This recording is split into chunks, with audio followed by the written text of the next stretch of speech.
Right, welcome to the 40th Annual General Meeting. And as usual, this thing doesn't work, so I've got the wrong way around. So that's the agenda. And I've given you a welcome. Not much of a one, but I've given you one.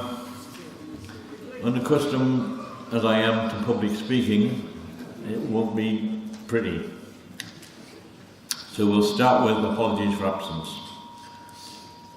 And those are the ones that have notified the Secretary that they cannot make it today.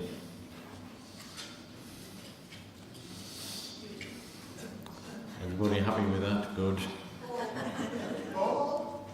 We've had apologies from the UK, but it doesn't seem to be on there. He did say he had sent me. He said, I'm not on there, make sure I'm Can you say that again? apologies from the UK. Right, okay. Is there anyone else? Yes. Patricia Campbell. Thank you. I also, I've had apologies from Carol Benson. All right.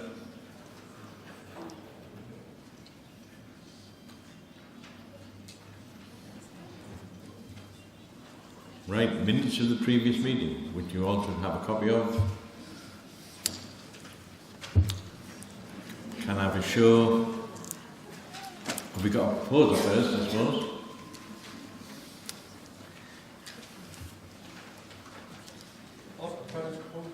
Thank you. Chris Gray proposes. A seconder. John Hitchin seconds. Thank God I know your name. Those in favour, please show. Can you keep them? I don't think we need to. And those against? Right, that's passed. Thank you very much. Matters arising. Are there any? Speak now, forever hold your peace. Okay. No matters arising. Right. These are the committee for the coming year.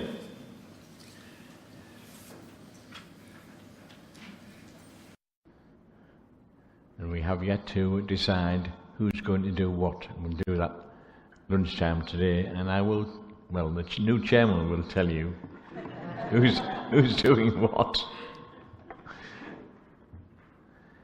Right.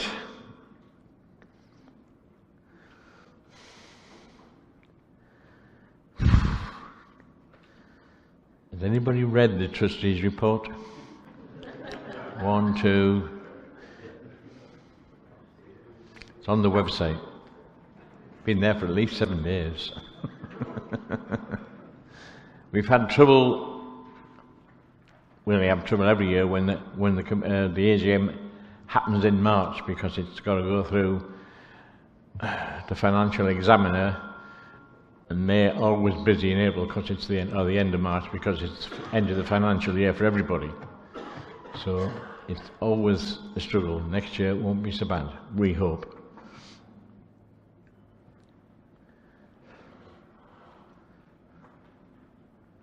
Right, these are the members we've lost in the last year. And that do we? All right, we've got to vote for the... All right.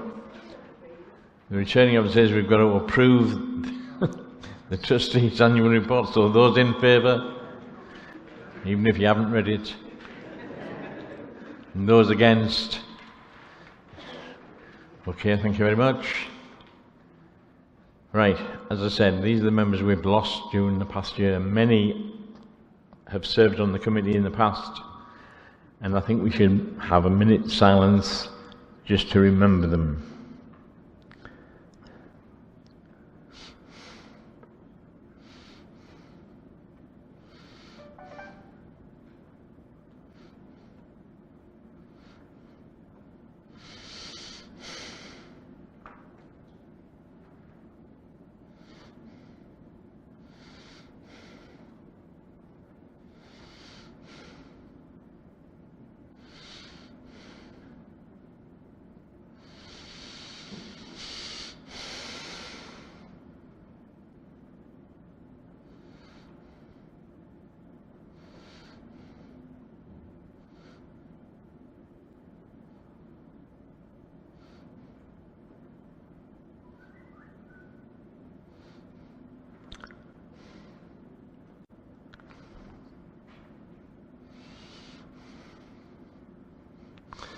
Thank you.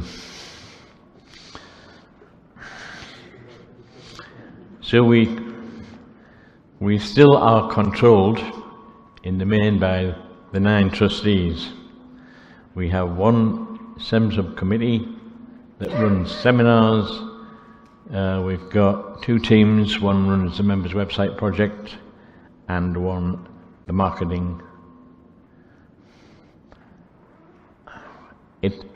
It always amazes me that a society or an organisation of our size manages to run with just volunteers. And we won't run if we don't keep getting new volunteers. So consider what you can spare and please contact the volunteers coordinator.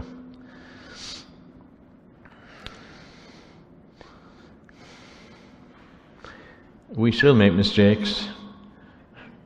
I had an email this morning telling me that a member had just received a new journal, but she hadn't got the old one. Now, it's a bit late to tell us because we sent those out again a month ago. So if you don't get something, please let us know. And that was a mistake because we renegotiated the printing costs. And what they didn't tell us was they were going to outsource the mailing.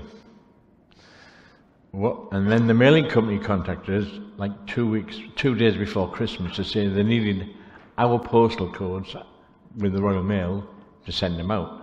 We couldn't get back to them. They stopped work over Christmas, so they didn't go out in January. And they also told us they could save us money. Of course, we jumped at that. What they didn't tell us was they would post them out all over Europe to get cheaper postal rates. And some people took, I think, 2 to 3 months to get their copy. So some have just got the copy from the last one before we posted the new one out. So that was a mistake which we now rectified. And people have now gotten, well, my journal arrived yesterday, I think. Was it yesterday? Yes. No, Thursday. So we do make mistakes, but we don't, if you don't tell us we made a mistake, we don't know. So please email either the secretary or myself, one of the committee members. So as of yesterday, we have 2,607 members, which is 136 members less than last year, and 2,311 registered studies. And you can see the spread, and the UK is still the dominant membership area, if you like. The results, USA is up 1%, and Canada 0.5%. All bar about 55 have emails, and only 73.5% have a regional rep. So we are looking for regional reps.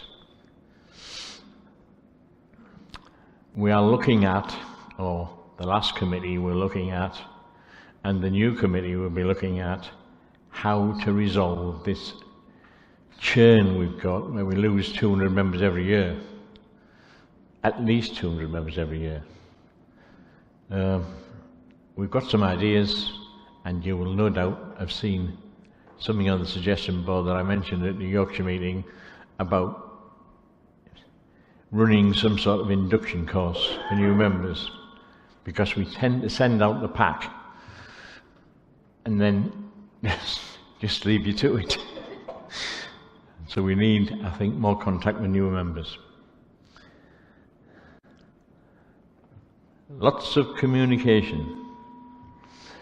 Maybe we've got too many.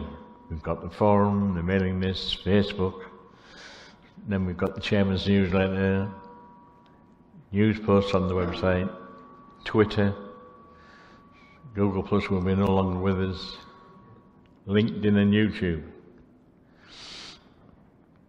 I don't know how many, I presume you know that the mailing list is no longer with Roots Web, because we had more trouble with the Roots Web in the last 12 months, where they just stopped working basically, so we moved the list and it's much better.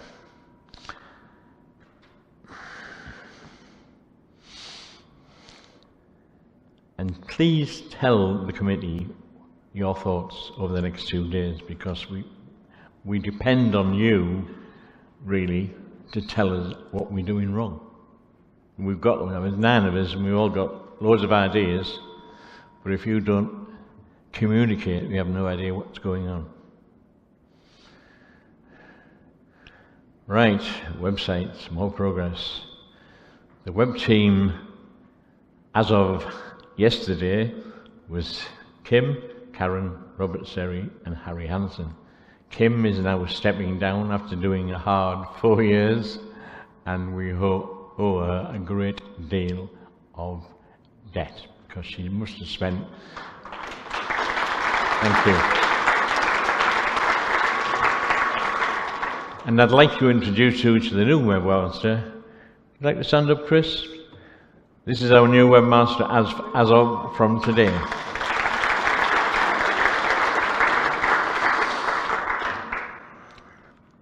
We are going to look seriously at how our email system works, because we've had more trouble this year than ever before. Particularly the secretary has sent stuff out and it hasn't arrived. Yeah. So we're going to look at what we can do maybe to get a better system. The website is nearly all transferred across to WordPress. Chris will be rather busy finishing it off. We've also, thanks to Ken Toll, stand up, Ken, please, got a new member's handbook. Nearly.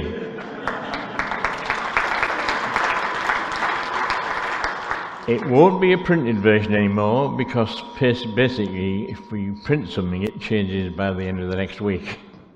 So it's all on the website and we can change it as and when necessary.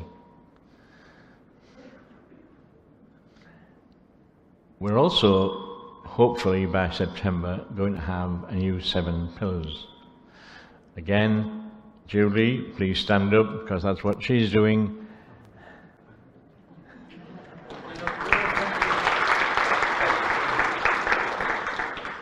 With the help of others, of course. Everything we do, nearly, is on the website. All the seminars that Bob carefully records every quarter, and seemingly the next 2 days it's on the website already. So thanks to Bob, and I think he deserves a round of applause.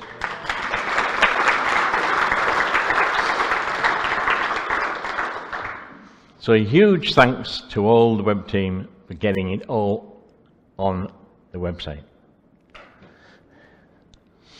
Right, we are still looking. If you looked at that list of past members, I think there's only one that I recognise that we've preserved their study. So that means I think there was 20-ish people on that list. We've only got one study preserved. That is my biggest concern, is that we've got 2,500 members and we lose about 20 a year, but only one study is preserved. So you need to think about preservation. Make sure either the Guild's got a copy of your research, you've got a member's website that we're going to try to preserve, you've got there's loads of ways you can save your research. We've got 40 boxes in storage in archive that we intend to digitize this coming year. We've already done one as a test, and luckily the only reason that one got done was because there was a lady in the States took the name over and we had 5 boxes of stuff in the archives. We got that digitized. It wasn't cheap, but it was a lot cheaper than sending it 5 boxes to the States. So consider your preservation techniques. As you can see, the members website project is growing slowly, but surely we are getting there. And it isn't as hard as people think. Speak to either John Lyle over there, or Marie, or myself about how you do it, because it is simple. Nothing complicated, nothing worse than the average family history program anyway. Family search. If you've got a GEDCOM file, you can back it up safely with family search, and also at the same time advertise the guild, because your GEDCOM file on family search will say it's from the Guild of One Name Studies. Again, you can do that as many times as you like. The only snag at the moment is you've got to delete the old file before you can put the new file up, but it's not difficult. Again, speak to Marie if you're puzzled about how it works. As you can see, we've got about 700,000 names on family search at the moment, and in the room I reckon we've probably got 20 million. We should have, roughly, I would have thought, that could go up there. So there's scope for many more. Please get involved, and thanks for the people who have already done that, because they have at least preserved their study in some form. Right, seminars. Can the seminars subcommittee stand up and take some applause for all the work you've done in the last year?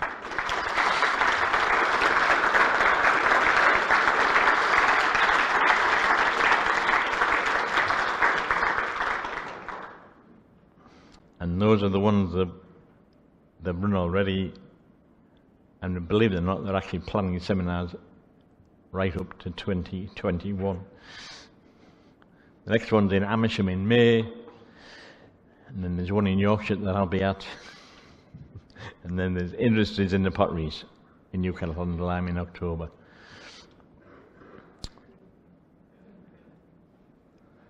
Right, stands, fairs, call it what you want. Last year we had stands at events in the UK, Australia, Canada and the US. Numbers of events in the UK continues to decline, because I think costs involved. If you look at what we paid for Family Tree Live, the Genealogy Show and Roots Check, it probably comes to £2,000. That's just to go. If we don't get people there to help, they don't happen. We depend on volunteers, so please, I've probably got enough for Family Tree Live already. Roots Check's a bit thin on the ground at the moment, and it gets you a free ticket in.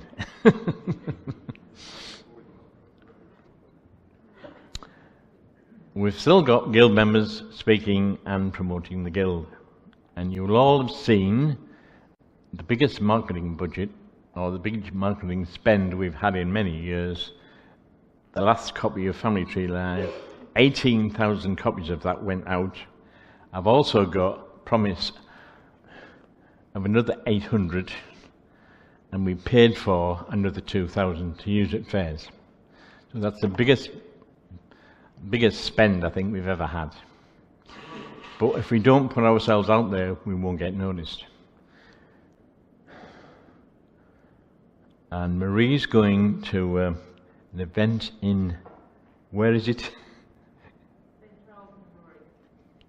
Did you get that? Because I didn't. Missouri. So that's the big event that we're doing. We're doing in the US next day. And she's got volunteers as well. New volunteers, yes. Right, educating the public is one of our goals, and that's how we got charity status, really. But a lot of it's happening. Every time we build a new members website, we are educating the public on that surname. We've got social media postings on our open Facebook group, study profile pages. How many, just for interest, how many people haven't got a profile page? Go on, you can. best way to get contact. Any Google search, you put your surname in, you'll come up near the top of the list. So it's worth doing, just for the contact.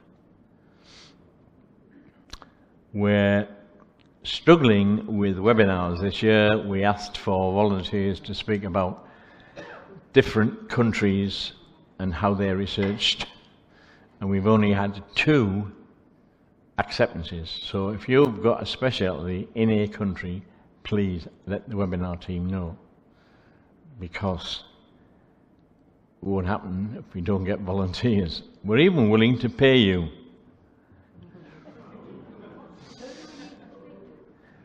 Is that some incentive?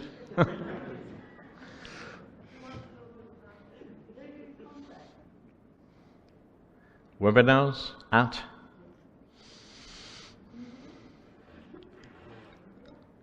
keep sending your articles to the editor for the Dunes, and I've already mentioned the Family Tree magazine episode.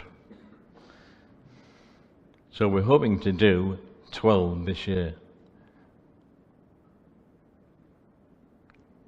It won't happen if we don't get volunteers. We continue to have Pharos courses, and it's increased from 2 a year to 3 a year. And I don't know if you know that, but if you enroll in a Pharos course as a new member, you get guild membership for free. So that won't apply to anybody in here.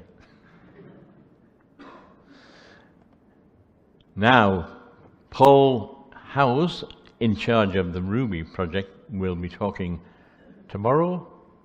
Yep, all about this. And I've already mentioned the 7 pillars rewrite.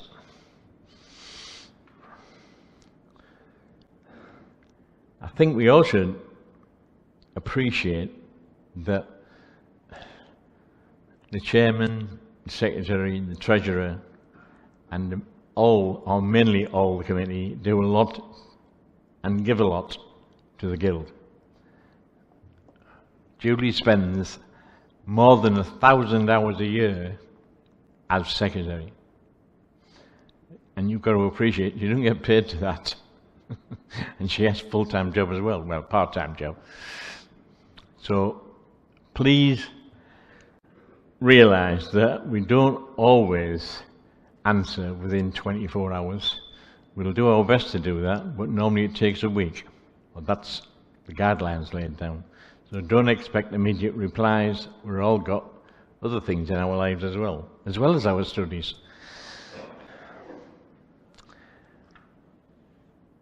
And I should thank all those people who volunteered and have stood down this year. I'm thinking particularly of Anne Shankland, who did a lot towards indexes and is no longer doing that, but we've got volunteers to fill those spaces. Kim, of course, who must have spent 4 years full-time working on the website. And Ken had to, give up his bathroom project.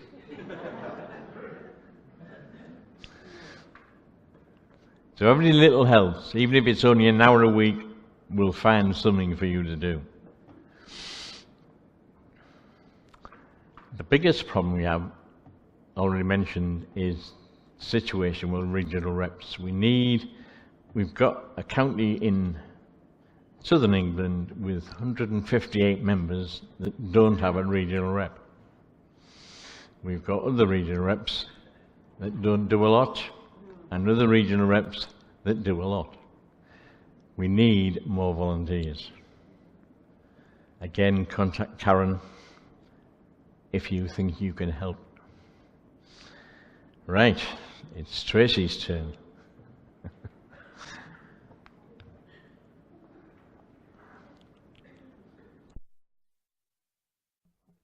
Okay, can you hear me? Okay.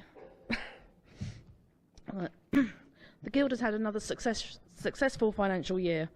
The budget was set with a surplus of £5,000, and we achieved a surplus of £16,000. So we did quite well there. Income from subscriptions and donations increased by just under 3.5%. Other sales have decreased. Right, okay.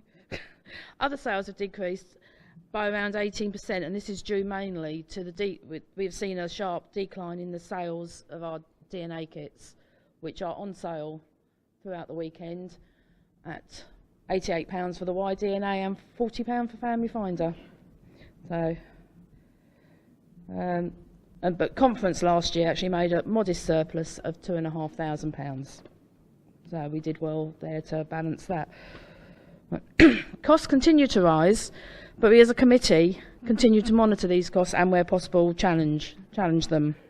One of our biggest costs, as we've said, is the production and mailing of the journal.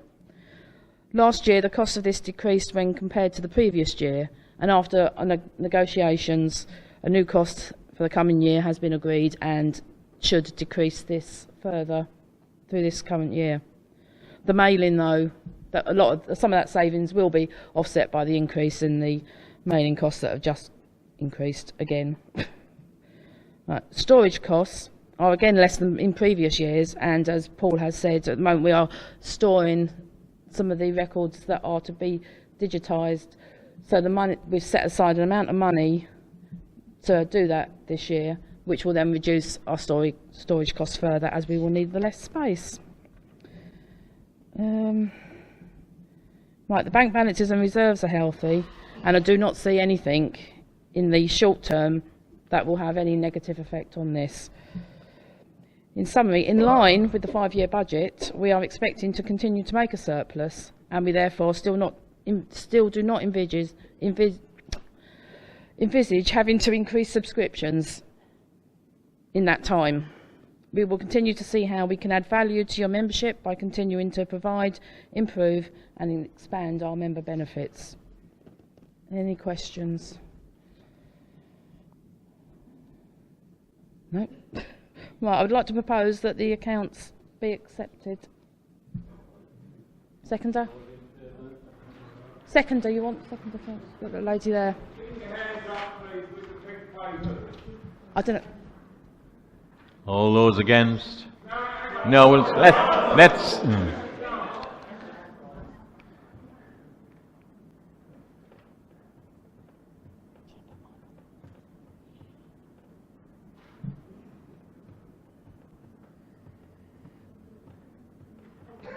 Happy? All those against? See? Could I just ask how many proxy votes are involved this year? Alan? How many proxy votes have we got? This year we had a total of 223 people casting votes, which is 8.57% of the election. There you go. Thank you. All right. But I've not finished yet. Carry on. I would also like to propose that Wilkins Kennedy be reappointed as our independent examiners for the financial year ending October 2019. All those in favour? You want to count again?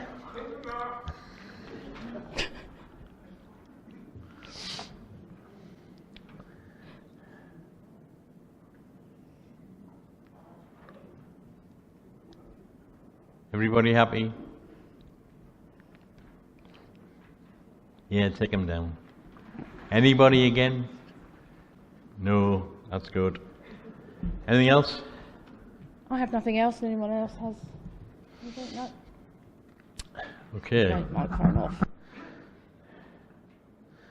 Now, big vote this. Alan's agreed he's willing to stand as our returning officer again for the coming year. Again, I need a proposer. Somebody, this young lady down here. And the seconder at the back. All those in favour? Do we need to count?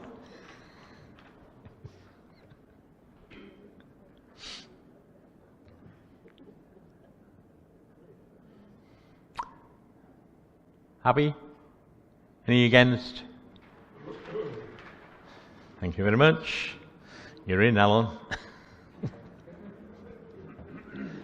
Right. We have had nominations for these people to be awarded Master Craftsmen of the Guild. The team that looked at the nominations have agreed that all these members should receive a certificate.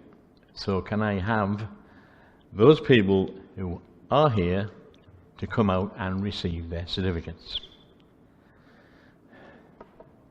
Don't all rush at once.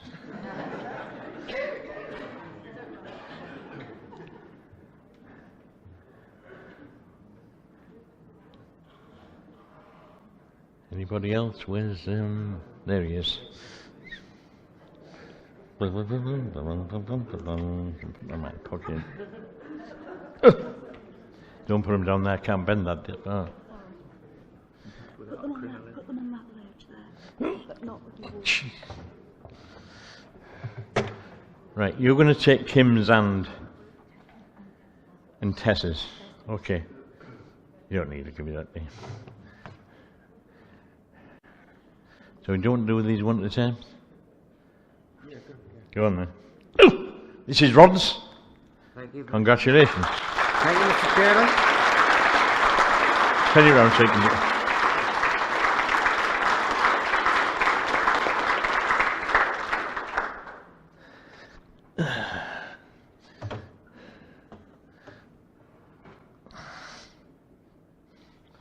David, congratulations, young man.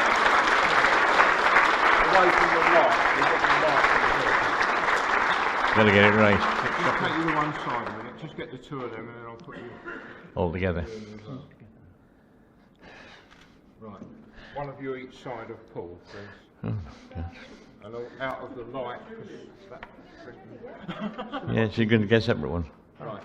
I think. More photographs than... Yeah? Yeah. Okay, and Julie, for all you've done in the last 20 odd years, congratulations. Over there. There you go.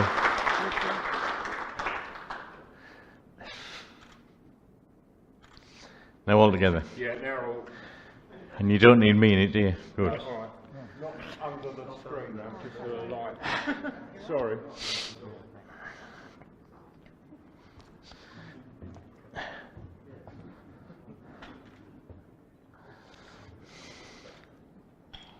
Thank you. Well done, boys and girls.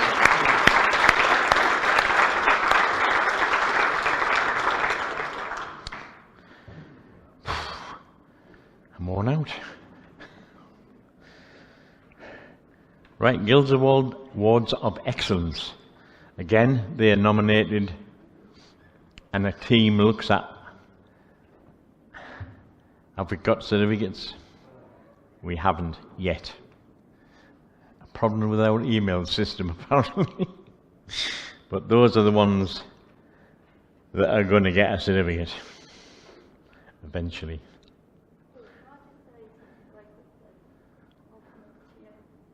I'm sorry the slide is so full, but I think it goes to show that people are building websites, writing articles, and the quality that the members have.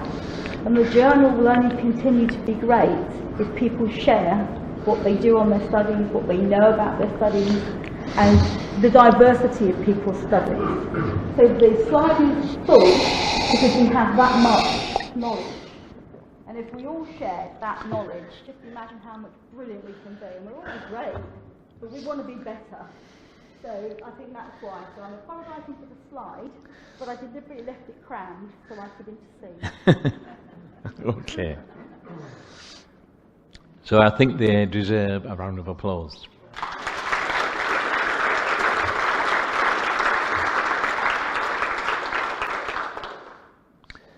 Right, next year.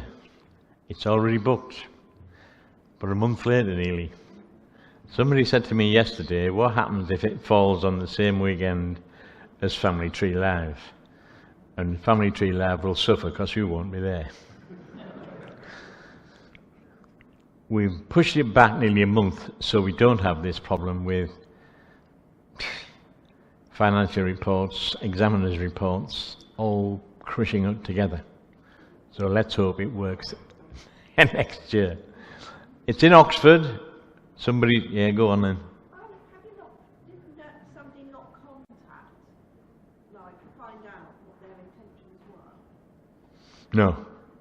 You can't, if you did that, if it's not on Geneva, I'm just sort of thinking it's such a big show that an awful lot of us would be involved in that. yep, we don't know. That's the trouble. I just wondered if it was, if somebody had actually spoken to them and said, look, if this is successful, are you thinking of doing it again next The year? trouble is then we'd have to contact everybody. It's if it's not on Geneva, We did have this problem a few years ago, Paul, when we clashed with one of the big exhibitions, and in the end we just had to change our diet. yeah. Yeah, I just sort of feel that,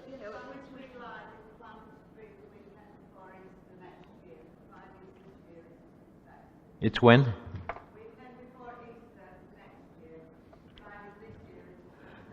Okay, so we're all right. Okay. Any other business? Anybody got anything they want to raise?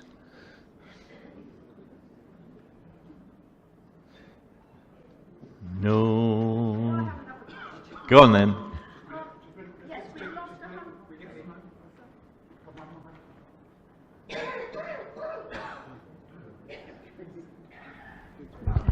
We've lost 130 something members.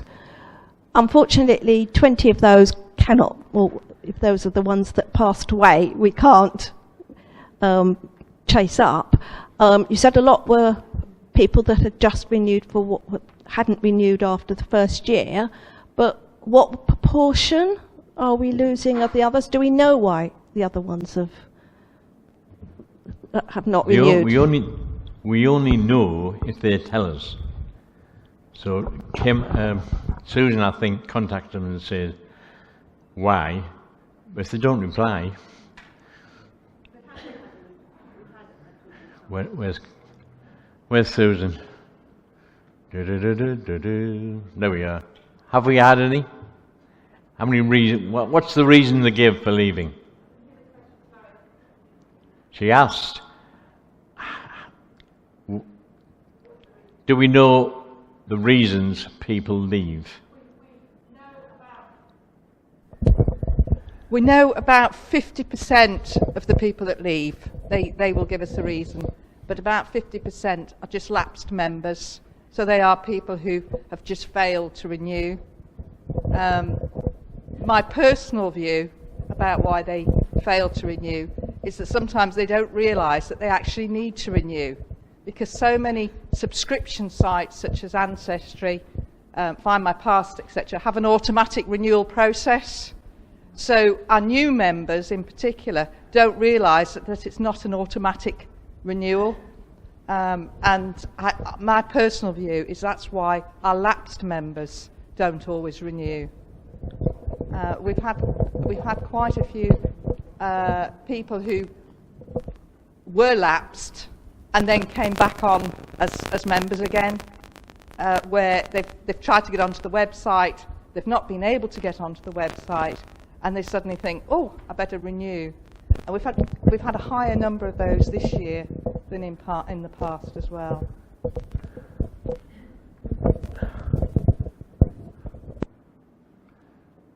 We'll look at that. Yeah, we are looking at it actually. Yeah, go on. Yes, sir. Yeah, could I ask if the Guild has an overall communications strategy? The reason I ask that is that one of the great things about the Guild is it's very data rich, but frankly I find it very navigation poor. And referring earlier on to new members, how do they find their way around the website? How are they directed to the things that might be there somewhere, but actually they don't know exist because they're new members. And if I could just give one further example, I could go on, but only yesterday, and because I hadn't been there for some time, I was trying to access the TNG web pages via the Guild main website, and I gave up after a quarter of an hour. If I'd got there, then that series of web pages bears absolutely no relationship in terms of style to the Guild's main web page, and it seems to be off in some parallel universe doing its own thing. So, perhaps the arrival of a new webmaster is an opportunity to think about all the ways that Guild communicates, the proliferation of things that there are, and we had a screen a little while ago, what each of them does, how they replicate each other, how you can't find your way from one to the other. There's a whole gamut of stuff. And none of this is actually saying that the data that's there isn't valuable. But if you can't find it, it's useless. So my plea is to take a step back. I thought, just to jump in, I thought if you go onto resources, or is it admin and something, there's a link straight to the TNG web pages. And I'll also say we're guilty, maybe, I don't know when the Roots web mailing list started, but I imagine it was fairly early. We then got a Facebook group, and we didn't want to do away with the mailing list because there was 800 members on it. So we just added another one. And then we built the forum on the website. Again, we didn't get rid of the other two. So we've got 3 ways of, and people are not on everything. I was speaking to somebody last night in the Help series who's not on Facebook. So we've got to give people every opportunity to get, make a comment somewhere. And they can, it's difficult. We can't do away with one without upsetting 800 members. But is there a strategy that sets all that out? We like to think that the forum on the web pages is the way to go because that's private, the mailing list is open to the public, and Facebook is to me, more of a social thing, but it's a way to communicate with 600 odd members fairly quickly.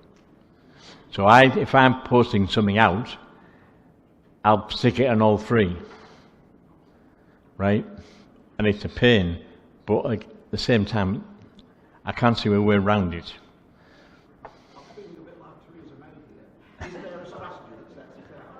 I've told you we like the forum, but we just need to write down what you just said. That's the strategy.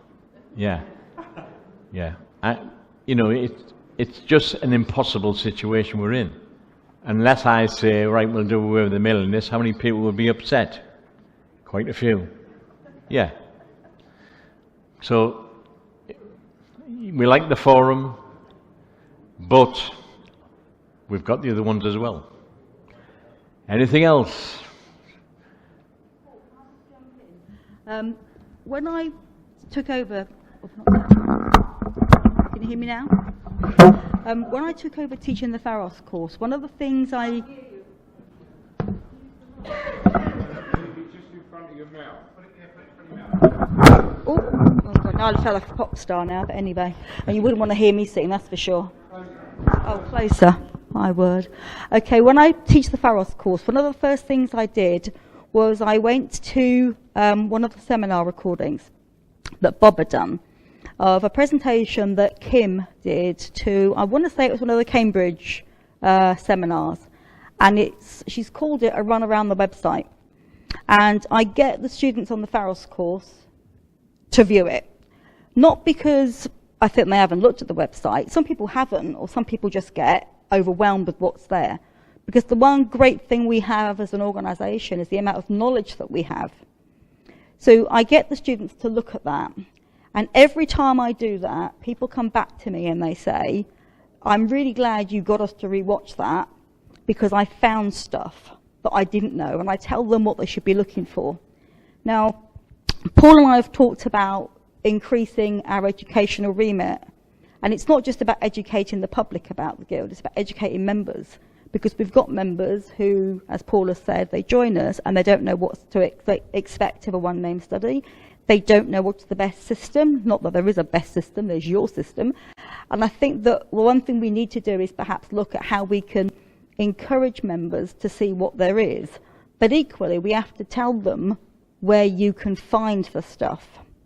Now, on the website at the top left, there is a search function, which I don't always find the most successful, but it is there. But I always direct people to that link to Kim's presentation, and I will include it in the minutes so that when the minutes are published as a draft, you'll be able to go and see it. I agree some of the drop-down menus on the website are not, there are things where you would expect it not to be, but I do think that we have a brilliant website. Ken Mycock and Kim Baldacchino worked incredibly hard to get it from where it was to where it is. And I think that Chris will take it into the next phase of its life, just as it's evolved from when it first started. And I think that we can only do what we can do. So we don't know that people think things aren't visible, because we know where they are. We only know when you don't find something, if someone says, hey, I don't know where to look. So that's when I mean, as secretary, I tend to get a lot of those questions. As a Ferris tutor, I get a lot of those questions. And I think as a regional rep, you get lots of those questions. The key thing is to record those questions and then make sure people, the wider group of us, know, as opposed to just the few that do the Ferris course or the few regional reps that are more active. So I'll take on board what you've said, and Paul and I will talk about it a bit more. But one of the things we did think about doing was an induction for new members. So actually, you can have you'll be invited to attend something virtually, probably, and we can go through with you where things are. Because when you first join, you have no idea where things are. Just like anything, when you start a new job, you have just the same problem. You don't know where things are. It just takes time, and we're going to try and help you on that. But that idea has only evolved over a few conversations that we've had.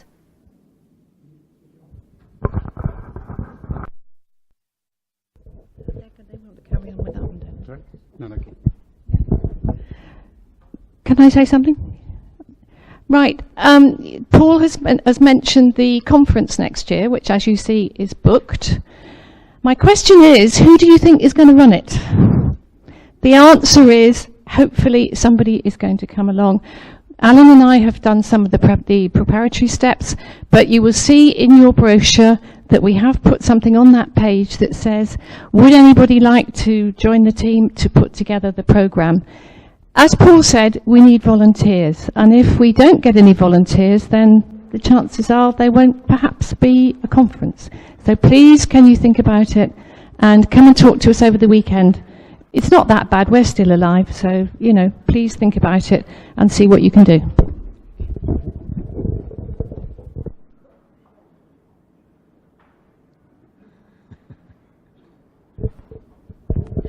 Paul, just going back to the previous observation on new members, the 2011 Members Handbook had a huge guide in there to where to find things on the website. And in the new online handbook, those are hot linked, so you just click and go straight to the topic. So the problem should be reduced. Great stuff. Question over here, I think. I was just going to follow on from Julie's comment about having some sort of thing for new members. But what I'd like to point out is I joined many years ago, and I haven't really got back into being a one-namer for quite a few years. So I would also like to be invited to have a look as a new returning member, if you like. So I think it should be open to everybody who wants to join.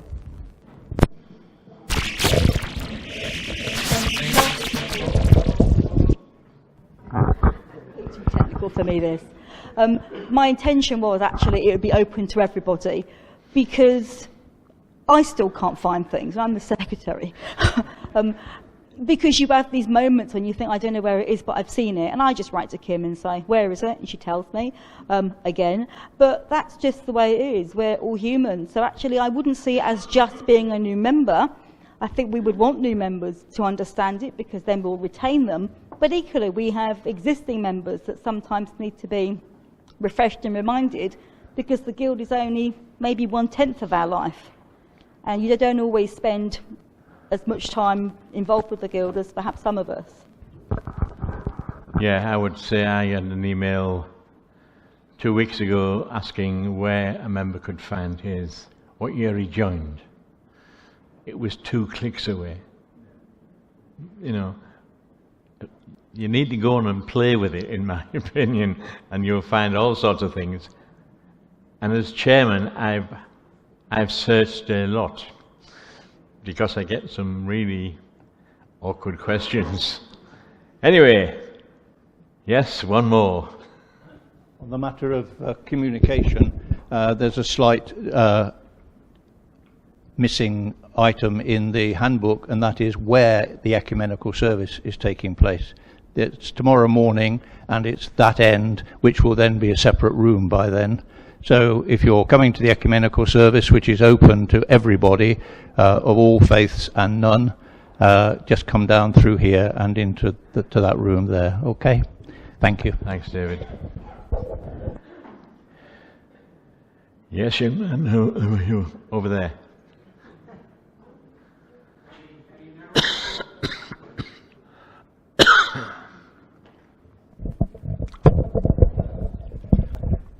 I can't recall, is there an option to have a reduced membership fee if you don't receive the journal?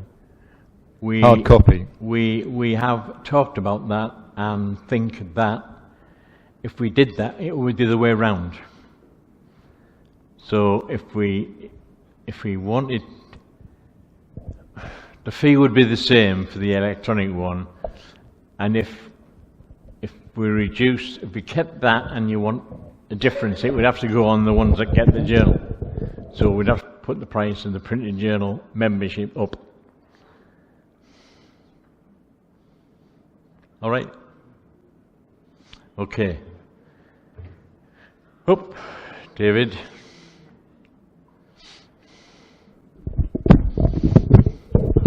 Can I just go back to the point about volunteers and the plea for regional reps?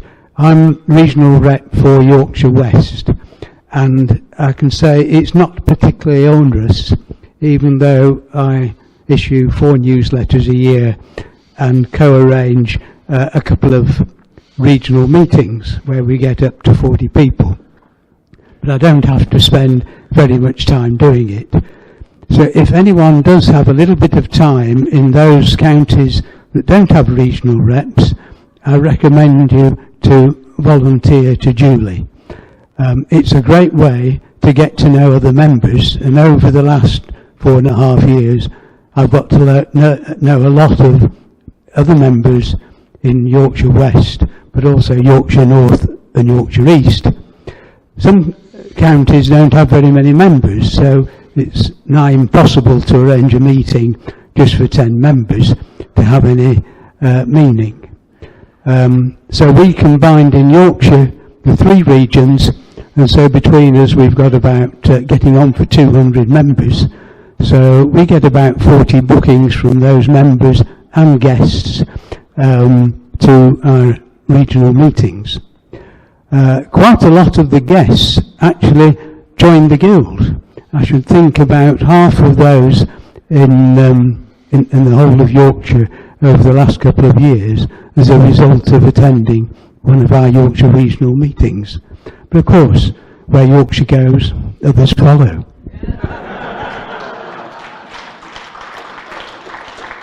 And there speaks the Lancastrian.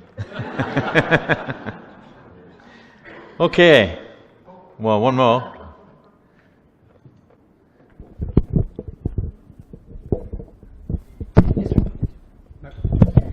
I'd just like to reply to the West Yorkshire rep. I was the Derbyshire rep for many years, and we only have a small group in Derbyshire, about 24. we have meetings actually at my home, and we still have meetings at my home, and we get an attendance of up to 50% or more of those members. So even if you've only got a small number of members in your county, it's well worth having meetings, and you get quite an intimate group and get to know everyone. There is, if you want to organise a meeting, there are funds available to fund it. Speak to the regional rep coordinator. How many regions are lacking? Go on, because I don't know. We have a list of them. Look on the website. There's a list on the website of those regions without a rep. There are contraptions, going to drive me crazy. Okay, so there's a list on the website of all the regions that don't have a rep. I can direct people, people can kind of see me, I'll show them where the list is on the website. Most of the regions are in England. The whole of Scotland is without a rep. There are 2 regions in the US without a rep. Ireland. Ireland is without a rep. This is because either the member has had family issues and then has stepped down, or they're an older member and they're kind of done. You know, they just want to enjoy the rest of their time watching the telly and playing golf, and that's fine.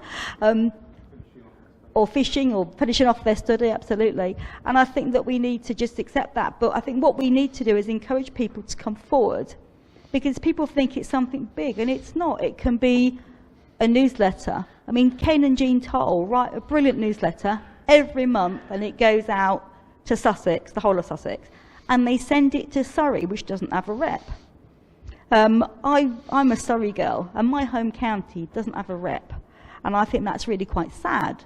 But I can't take on another task because I'm at capacity already, and I am starting to shed some because I've got other things I need to do for the guild, I have to say. So I think that there is a list, and we need to encourage people to come forward. So there is one region in Yorkshire, for example, which David Burgess has been looking after for a time. But I'm sure the guys in Yorkshire would be really happy to have a third person come along that would contribute to their newsletter, that could join into their meetings. I went to that Yorkshire meeting quite recently. It's about an hour from me, and I live in Durham, and I look after Northumberland, and I have 11 people. And in the summer I've promised I'll have them, you know, we'll do something. We'll meet in a park, we'll go to a pub, and we'll have lunch, or we'll do something. The guys in Australia, Karen Rogers organised a conference last year, I think it was. David Burgess, sorry, David Evans, I'm looking at the wrong person. You organise meetings. Is it quarterly, David? Ad hoc, but you at least have the meetings. So, you know, I think that people do whatever they are able to do, but also we do have regional reps who are disheartened by the lack of participation from their members. And I think that's sad too. So we've got volunteers who are prepared to step up, but then their region doesn't want to do anything. And I think that's a different problem, but I think it's a real shame. I'm going to write to just pick a couple of regions out at random, and I'm going to write and say, okay, I know your regional reps, why don't you want to do it? Is it because what they're suggesting? Is it because it's the wrong time of day? You know, what is it that's holding you back? It's not as if guild members are frightening, is it? They're all fairly normal. Well, within reason. So, you know, it's not a difficult task to be a rep, and it's not a difficult task to be involved in your region. I think whatever you do within your region is great, but we need to find a way of getting it, because you bond, you know, and people that go from, I mean, Karen Rogers is here. Where's Karen? From Australia. Now, we've got a lot of other people too that have come from Australia. David, we've got someone here from New Zealand. We've got John Lyle and Marie from the States. And yeah, it seems that we're very British-centric, UK-centric, whatever you want to call it. And we have these members from overseas. But you people will be involved for as much as they want to be. And some people don't want to be involved. But we want to get the best out of members, and for members to get the best out of the guild. I'm working on a little something that I thought about 4 o'clock this morning.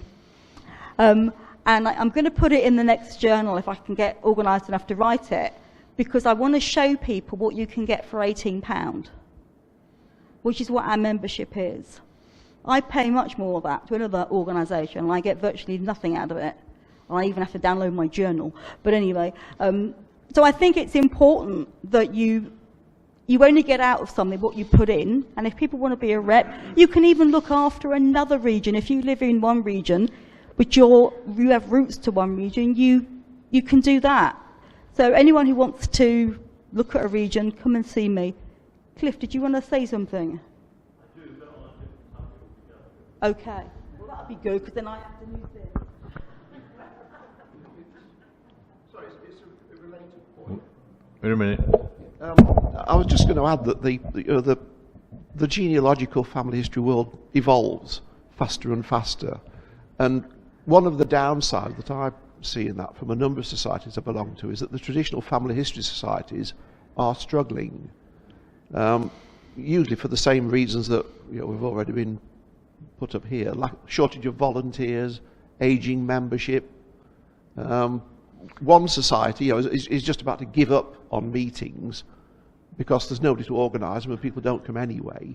And I just wonder to what extent the Guild is interacting with those societies to look for complementary objectives. Even in good old Yorkshire, societies are amalgamating, and the ones that don't amalgamate may well fall by the wayside in the next few years.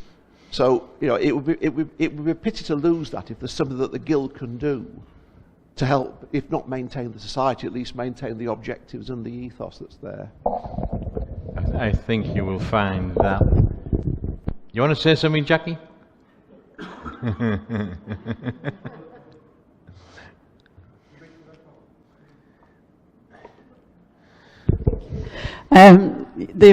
The Family History Federation, as it is now renamed itself, is indeed looking for greater collaboration with different organisations, such as the U3A, which is something I guess the Guild could also look to evolve with. In Yorkshire, yes, I'm chairman of the Yorkshire Group of Family History Societies. We have one or two societies have chosen to close, and that's really a decision that the people organising it have had enough, and they haven't got anybody else, as others have suggested, wanting to come on board. One society, two societies have amalgamated. That was not a shortage of membership, it was a shortage of officers. So rather than close, they've amalgamated and gone on to do bigger things. And other societies are growing rapidly because of the initiatives, the trial things they're putting in place. But as we all know, it depends on having an enthusiastic person that everybody can follow, really, isn't it? They are working closely with local history groups, local libraries, their local U3A. That particular family history society actually run courses for the U3A, and they both get members out of it. So it's looking at new initiatives, and we all know that, but it's how to do it, isn't it? That's the thing. Yeah. And if you get somebody enthusiastic at the top, like we have with David, thankfully, in Yorkshire, then you can go places. Yeah, and I think the amount of stuff now being released on Ancestry, Find My Past, the genealogist, makes it more difficult rather than easier, because people sit on the bums at home and the advice is online, where before it wasn't. Down here as well, go on. It's coming, John.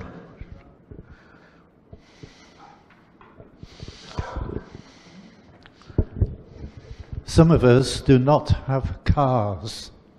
Can the regional reps please arrange for places that are accessible by public transport for their meetings? Yeah, I think SEMSA will always try to pick a place that is accessible by public transport. We even get people, from train stations to conferences by volunteers volunteering to pick up.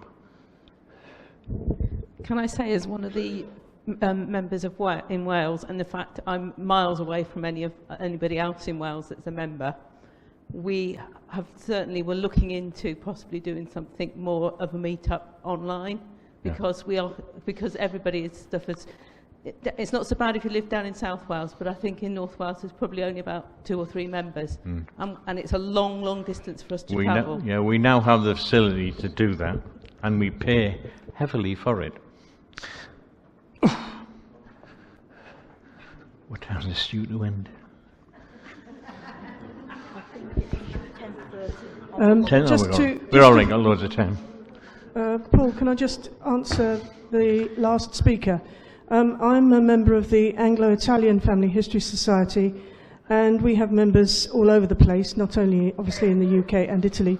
And we hold meetings, committee meetings now are held via Zoom, which is a free, it's free if you only speak or sign up for 2 45-minute sessions, and we communicate online. It's sort of like Skype for more than one person. Yeah, but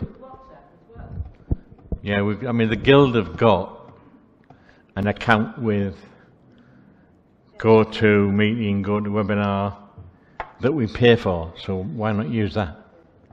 Just contact me, Julie, Karen, or Tessa. Any more? Cliff at last. It's on a completely different subject. One of the tasks I do is the gift aid manager, and I'm pleased to say this year we're likely to get over £10,000. So it's well worth doing. So what I'm asking is a plea to members who haven't signed the gift aid declaration to do so.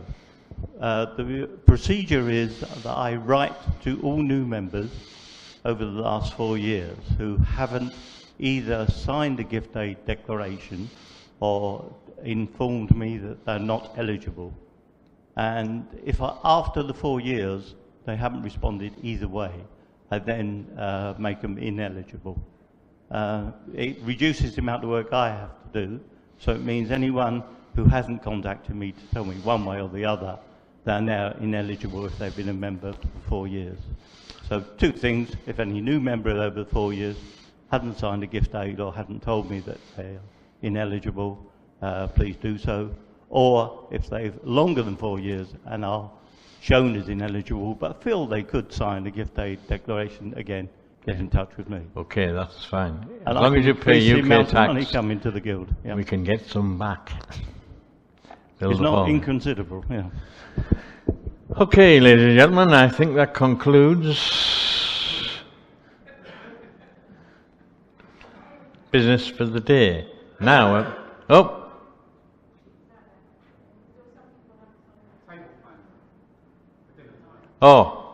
yeah. I mean, they're not complete yet. Table plans in the lobby you need to choose which table you're going to sit on. And how long will they be there for, Sue? 11 o'clock. So you've got an hour, well, less than an hour. Now I've got something special, I think we'd call it. Can I have the President, please?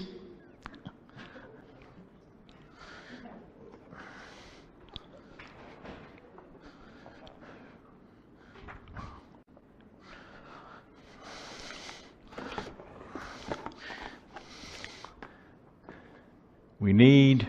Oh, you're there. The Guild felt, or the organising committee felt, that it was worthwhile commemorating those original members with a little mug with your name on it. Thank you very much indeed.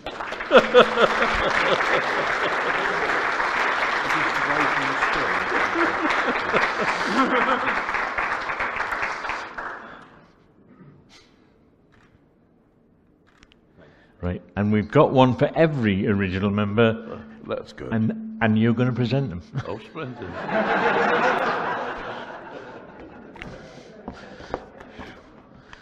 Original members are present. So we got your dear wife.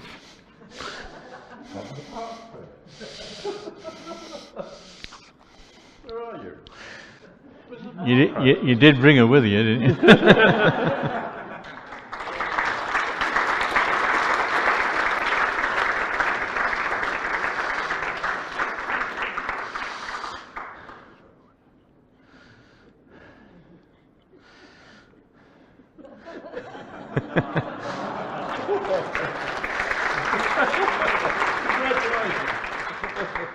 Penny Patterson. There we go. Sir.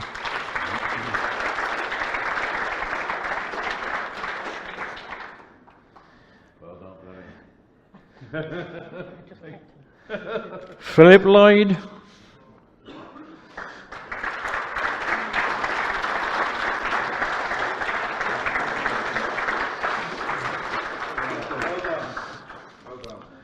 Yeah, go over there. We'll get a picture of you all together in a minute. Ian Swinderson. Derek.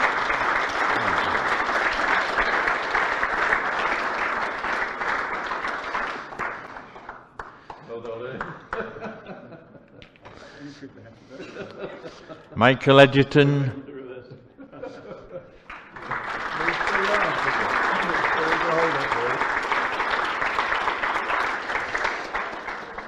Thank you very much. All the way. Mary Griffiths.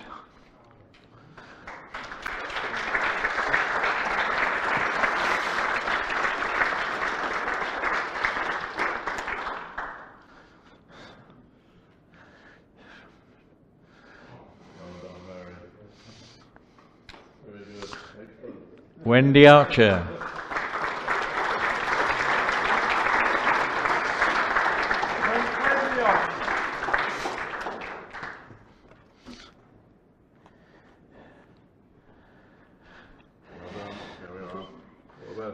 David Gaines.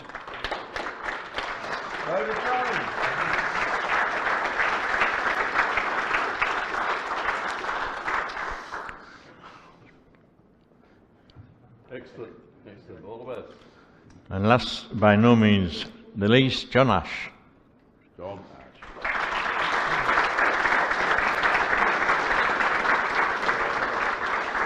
I'm not sure if I'm entitled to this, Chairman. According to your little Yeah, notice, I know. I couldn't find you. That's yours, Eric. There you go. Can you all get in close? Can I move you, Julie?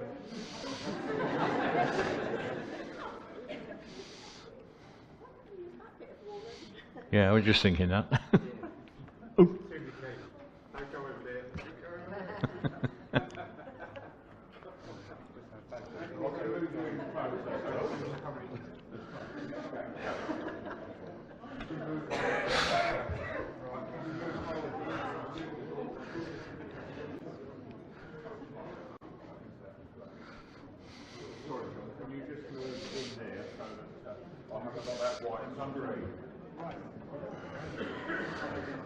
Put the little ones at the front.